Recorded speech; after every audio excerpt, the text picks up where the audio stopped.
السلام علیکم ویورز، صحت چینل میں خوش آمدید۔ آج کا ہمارا ٹاپک ہے رمضان میں پریگننٹ خواتین اپنا خیال کیسے رکھیں۔ مگر مزید بتانے سے پہلے اگر آپ نے ہمارے چینل کو سبسکرائب نہیں کیا ہے تو ہمارے چینل کو سبسکرائب کر دیں اور بیل آئیکن پر کلک کر دیں۔ ناظرین، رمضان کی آمد ہے۔ پچھلے کچھ سالوں سے رمضان کی آمد گرمیوں میں ہو رہی ہے۔ ہر مسلمان یہ اسلامی فریضہ اس گرمی اور حبس میں بھی خوش دلی اور احترام سے ادا کرتے ہیں۔ اگرچہ رمضان کے روزے ہر مسلمان پر فرض ہیں، لیکن بعض مسائل میں روزے کی چھوٹ دی گئی ہے کیونکہ اسلام جبر کا قائل نہیں۔ اکثر پریگننٹ خواتین رمضان میں روزہ رکھنے کے بارے میں کنفیوژن کا شکار ہوتی ہیں۔ ان کے خیال میں روزہ رکھنے سے بچے کا ویٹ کم ہو جاتا ہے یا خود ان کو ویکنیس ہو جاتی ہے، جس کی وجہ سے وہ تھکن، نوزیا اور کمزوری کا شکار ہو جاتی ہیں۔ اس بات میں کس حد تک سچائی ہے، آئیے بات کرتے ہیں۔ اگر بات کی جائے اسلامک لا کی تو اسلام اس بات کی اجازت دیتا ہے کہ اگر پریگننٹ اور فیڈنگ مدرز خود کو روزہ رکھنے کے قابل نہیں سمجھتے کہ روزہ رکھنے سے ان کی طبیعت بگڑنے کا خدشہ ہے یا ان کے بچے کو صحت کے مسائل سے دوچار ہونا پڑ رہا ہے،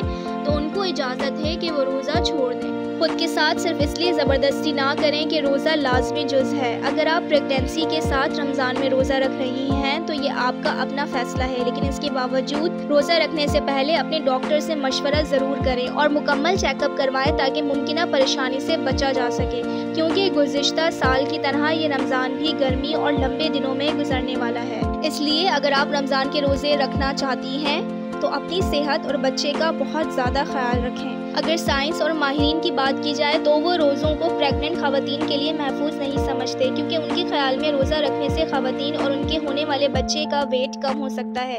اس کے علاوہ انہیں ڈی ہائیڈریشن کا سامنا بھی کرنا پڑ سکتا ہے۔ خاص طور پر گرمی کے روزے رکھنے سے آپ کے گردوں کے کام کرنے کے طریقے اور بچے کے گرد فلوئڈ کی مقدار متاثر ہو سکتی ہے، جبکہ بعض ماہرین کا خیال ہے کہ روزے کے اثرات بچے پر کس حد تک اثر انداز ہوتے ہیں، ان کا انحصار ماں کی صحت پر ہے۔ اس بات سے انکار نہیں کیا جا سکتا کہ پریگنینسی میں خواتین کو عام دنوں کے مقابلے میں زیادہ غذائیت اور انرجی کی ضرورت ہوتی ہے۔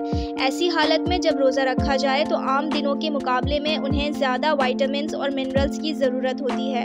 عام دنوں کے مقابلے میں وہ ہر چیز کو بڑھا لیں تاکہ روزہ ان کی صحت پر اثر انداز نہ ہو۔ روزے میں کیا احتیاط کریں؟ روزے کی حالت میں اپنا بہت سارا خیال رکھیں۔ اپنی ڈائٹ اور صحت کو اولین جاننا سب سے زیادہ ضروری اور اہم ہے۔ ڈی ہائیڈریشن نہ ہونے دیں۔ سحر اور افطار کے وقت پانی کا استعمال زیادہ کریں۔ اپنے کھانوں میں وائٹامنز اور منرلز کا استعمال کریں۔ چکنائی اور فرائی اشیاء کے بجائے پھل، سبزیوں اور ڈیری پروڈکٹ کا استعمال زیادہ کریں۔ سوڈے اور مصنوعی مشروبات سے گریز کریں۔ ایسی غذائیں لیں جو آہستہ آہستہ آپ کی انرجی کو کم کریں۔ فولک ایسڈ اور وٹامن ڈی کے علاوہ پروٹین اور فائبر کا استعمال رمضان میں لازمی کریں۔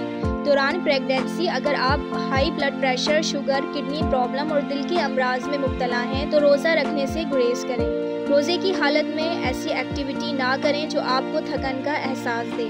روزہ انرجیٹک چیز سے کھولیں جیسے پھل، خاص طور پر کھجور سے افطار کریں۔ اپنی ادویات کا باقاعدہ سے استعمال کریں۔ اگر آپ کی صحت آپ کو روزہ رکھنے کی اجازت نہیں دیتی تو روزہ رکھنے سے گریز کریں۔ مجھے امید ہے کہ آپ کو ہماری ویڈیو پسند آئی ہوگی۔ اس ویڈیو کو اپنے دوستوں اور فیملی کے ساتھ شیئر کر دیجیے گا۔ اللہ حافظ۔